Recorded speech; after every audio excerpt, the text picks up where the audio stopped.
ಹೆಂಗಸರು ಈ ಮೂರೂ ಗುಟ್ಟುಗಳನ್ನು ಗಂಡಂದಿರಿಗೆ ಹೇಳಲೇಬಾರದು. ಸ್ನೇಹಿತರೆ, ಈ ಜಗತ್ತಿನಲ್ಲಿ ಅತ್ಯಂತ ಪವಿತ್ರವಾದ ಸಂಬಂಧ ಅಂದರೆ ಅದು ಪತಿ ಪತ್ನಿಯರ ಸಂಬಂಧ. ಇಂತಹ ಸಂಬಂಧವನ್ನು ಕೊನೆಯವರೆಗೂ ಗಟ್ಟಿಯಾಗಿ ಉಳಿಸಿಕೊಳ್ಳಬೇಕು ಎಂಬ ಹೆಬ್ಬಯಕೆ ಪ್ರತಿಯೊಬ್ಬರೂ ಹೊಂದಿರುತ್ತಾರೆ. ಪತಿ ಪತ್ನಿಯರ ಸಂಬಂಧ ಗಟ್ಟಿಯಾಗಿ ಉಳಿಯಬೇಕು ಅಂದರೆ ಇಬ್ಬರೂ ಕೂಡ ಕಷ್ಟ, ನೋವು, ನಲಿವು ಸಮನಾಗಿ ಹಂಚಿಕೊಳ್ಳಬೇಕು. ಆದರೆ ಹೆಂಡತಿ ಆದವಳು ಈ ಮೂರೂ ಗುಟ್ಟುಗಳನ್ನು ಗಂಡಂದಿರಿಗೆ ಹೇಳಲೇಬಾರದು. 1. ಹೆಂಡತಿ ಆದವಳು ನಿನ್ನನ್ನು ಮದುವೆಯಾಗುವುದಕ್ಕಿಂತ ಬೇರೆ ಯಾರನ್ನಾದರೂ ಮದುವೆಯಾಗಿದ್ದರೆ ಮಹಾರಾಣಿಯ ಥರ ಐಷಾರಾಮಿ ಜೀವನವನ್ನು ನಡೆಸುತ್ತಿದ್ದೆ ಎಂಬ ಒಂದೇ ಒಂದು ಮಾತನ್ನು ಕೂಡ ಅಪ್ಪಿತಪ್ಪಿಯೂ ಗಂಡನಿಗೆ ಹೇಳಬಾರದು. ಯಾಕಂದರೆ ಗಂಡನಿಗೆ ನಮ್ಮ ಮಾತಿನಿಂದ ತುಂಬಾ ಬೇಜಾರಾಗುತ್ತೆ. ಅಂತಹ ಮಾತು ಹೆಂಗಸರ ಬಾಯಲ್ಲಿ ಅಪ್ಪಿತಪ್ಪಿಯೂ ಹೇಳಬಾರದು. 2. ಪಕ್ಕದ ಮನೆಯವರು ಹೇಗೆ ಸಂಸಾರ ನಡೆಸುತ್ತಿದ್ದಾರೆ ನೋಡಿ, ಅವರ ಸಂಸಾರವನ್ನು ನೋಡಿ ಸ್ವಲ್ಪ ಕಲಿದುಕೊಳ್ಳಿ. ಇದು ಒಂದು ಸಂಸಾರನಾ? ನೀವು ಬದುಕುತ್ತಿರುವುದು ಒಂದು ಬದುಕಾ?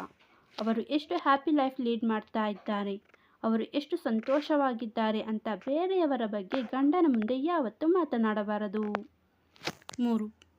ಮನೆಯಲ್ಲಿ ಗಂಡ ಕೆಲಸಕ್ಕೆ ಹೋದಾಗ ಅತ್ತೆ ಮಾವ ಅಪ್ಪಿತಪ್ಪಿ ಒಂದು ಮಾತನ್ನು ಆಡುತ್ತಾರೆ. ಅದನ್ನೇ ಮನಸ್ಸಿನಲ್ಲಿ ಇಟ್ಟುಕೊಂಡು ಗಂಡಂದರಿಗೆ ಅತ್ತೆ ಮಾವಂದಿರ ಚಾಡಿಯನ್ನು ಹೇಳಬಾರದು.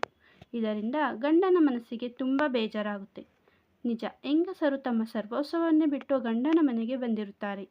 ಹಾಗೆಯೇ ಪತಿಯೂ ಕೂಡ ತನ್ನ ತಂದೆ ತಾಯಿಯನ್ನು ದೇವರು ಅಂತ ನಂಬಿರುತ್ತಾನೆ.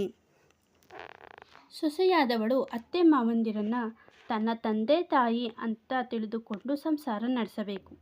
ಒಂದು ವೇಳೆ ನೀವು ಅತ್ತೆ ಮಾವಂದಿರ ಚಾಡಿಯನ್ನು ಗಂಡಂದಿರಿಗೆ ಹೇಳಿದರೆ ಗಂಡನ ಮನಸ್ಸಿನಲ್ಲಿ ಇವಳು ನನ್ನ ಮನೆಯನ್ನು ಒಡೆಯುತ್ತಿದ್ದಾಳೆ ಎಂದು ಭಾಸವಾಗುತ್ತದೆ. ಆದ್ದರಿಂದ ಇಂತಹ ತಪ್ಪುಗಳನ್ನು ಹೆಂಗಸರು ಯಾವತ್ತೂ ಕೂಡ ಮಾಡಬಾರದು. ಸ್ನೇಹಿತರೆ, ವಿಡಿಯೋ ಇಷ್ಟ ಆಗಿದ್ದರೆ ಒಂದು ಲೈಕ್ ಮಾಡಿ ಮತ್ತು ಚಾನಲನ್ನು ಸಬ್ಸ್ಕ್ರೈಬ್ ಮಾಡಿಕೊಳ್ಳೋದನ್ನು ಮರಿಬೇಡಿ. ದಯವಿಟ್ಟು